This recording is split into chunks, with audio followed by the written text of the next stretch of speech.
रूस में भाड़े के सैनिकों का समूह क्यों बना सेना के लिए चुनौती, क्या है इसकी पूरी कहानी। Story by Rawat, artificial intelligence की जुबानी। रूस यूक्रेन से जारी युद्ध के बीच वैगनर समूह के हेड ने रूसी रक्षा मंत्रालय के खिलाफ बगावत कर दी है। वैगनर ग्रुप के प्रमुख येवगेनी प्रिगोजिन की बगावत के बाद रूस के रक्षा मंत्रालय ने उसकी गिरफ्तारी का वारंट जारी किया है। येवगेनी रूस की प्राइवेट आर्मी वैगनर ग्रुप के मालिक हैं।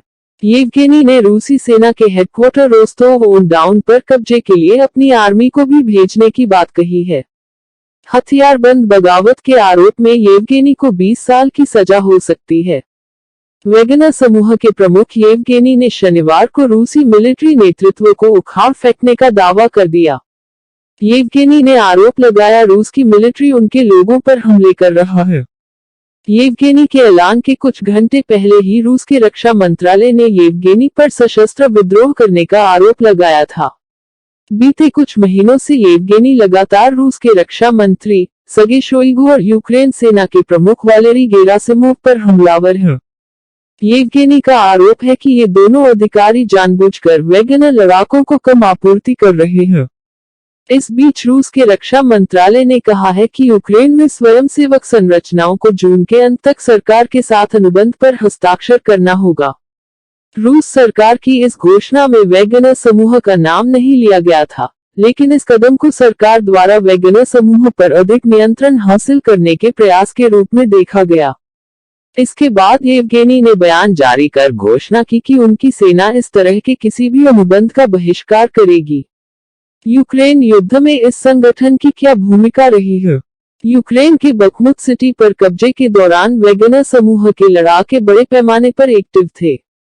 यूक्रेनी सैनिकों का कहना है कि वैगनर लड़ाकों को खुले मैदान में बड़े पैमाने पर हमले के लिए भेजा गया था, जिसके बाद कई लोग मारे गए। युद्ध की शुरुआत में रूसी सेना ने वैगनर समूह के लड़ाई में शामिल होने की पुष्टि नहीं की थी, परंतु बाद में इन किराए के सैनिकों की हिम्मत की प्रशंसा की गई थी। क्या है वैगनर ग्रुप? वैगनर ग्रुप को आधिकारिक तौर पर पीएमसी वैगनर कहा जाता है।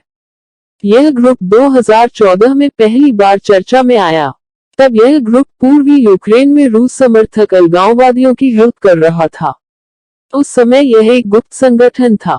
कहा जा रहा है कि यह संगठन अफ्रीका और मध्य पूर्व में सक्रिय था।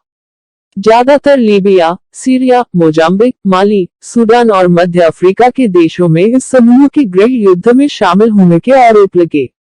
2015 से 2018 के बीच वैगनर ग्रुप रूस की सेना और बशर अल असद की सेना के साथ भी युद्ध लड़ा है। वैगनर को रूस की पर्सनल आर्मी कंपनी के तौर पर जाना जाता है। पिछले साल युद्ध शुरू होने के बाद रूस की तरफ से इस वैगनर ग्रुप को यूक्रेन के राष्ट्रपति को मारने की सुपारी दी गई थी। कैसे फला फूला वैगनर ग्रुप? पहले इस ग्रुप में करीब 5000 लड़ाके थे। धीरे धीरे इनकी गिनती बढ़ती गई। इस समय इस समूह के करीब 50,000 लड़ाके यूक्रेन में रूस की ओर से लड़ रहे हैं। इसी साल की शुरुआत में अमेरिकी नेशनल सिक्योरिटी काउंसिल ने दावा किया था कि करीब 80% वैगनर लड़ाके यूक्रेन युद्ध में हिस्सा ले रहे हैं। दिलचस्प बात है कि रूस में भाड़े की सेनाएं गैर कानूनी है। इसके बाद भी वैगनर समूह एक कंपनी में पंजीकृत है। इसका मुख्यालय सेंट पीटर्सबर्ग में है। कैसे शुरुआत हुई वैगनर ग्रुप की? रूस के पूर्व सेना अधिकारी दिमित्री उत्किन को इस ग्रुप की शुरुआत करने वाला माना जाता है। रूस की सेना में लेफ्टिनेंट रह चुके दिमित्री चेचेन्या युद्ध का भी हिस्सा रहे हैं।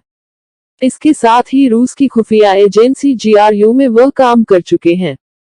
येवगेनी प्रिगोजिन कौन है? इस ग्रुप के मौजूदा प्रमुख येवगेनी प्रिगोजिन एक अमीर व्यवसायी हैं।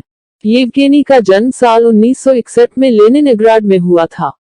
लेनिनग्राड को आज हम सेंट पीटर्सबर्ग के नाम से जानते हैं। साल 1981 में येवगेनी को मारपीट, डकैती और धोखाधड़ी का दोषी पाए जाने पर 13 साल की सजा सुनाई गई थी।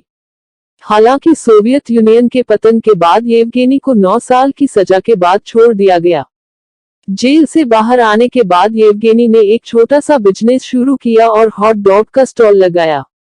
इसके बाद येवगेनी ने एक रेस्टोरेंट खोला। जल्द ही येवगेनी का रेस्तरां काफी प्रसिद्ध हो गए। येवगेनी के रेस्तरां की लोकप्रियता इतनी बढ़ गई कि खुद रूस के राष्ट्रपति पुतिन विदेशी मेहमानों को इस रेस्टोरेंट में खाना खिलाने ले जाने लगे। इस तरह येवगेनी रूसी राष्ट्रपति पुतिन के करीब आए। पुतिन से करीबी का फायदा उठाकर येवगेनी ने कैटरिंग का बिजनेस शुरू किया और वह रूसी सेना और स्कूली बच्चों को खाना खिलाने के सरकारी ठेके लेने लगे। इसी के चलते येवगेनी की पहचान पुतिन के रसोइये के रूप में हो गई।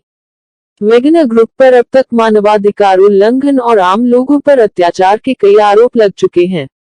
यूक्रेन के डोनबास में भी 2014 में वेगनर ग्रुप पर आम लोगों की टॉर्चर और उनकी बर्बर हत्या के आरोप लगे थे। तो दोस्तों, अगर आपको हमारी ये वीडियो अच्छी लगी हो तो इसे अपने तक सीमित न रखें, बल्कि अपने दोस्तों और रिश्तेदारों के साथ भी साझा करें। और हाँ, अगर आप हमारे चैनल पर नए हैं तो हमारे चैनल को सब्सक्राइब जरूर करें। आपको ऐसे ही कहानी के साथ मिलते हैं नेक्स्ट वाली वीडियो में। वीडियो को यहाँ तक देखने के लिए आपका दिल से आभार। बड़ों को नमस्कार, छोटों को ढेर सारा प्यार। जय हिंद, जय भारत। Thanks for watching.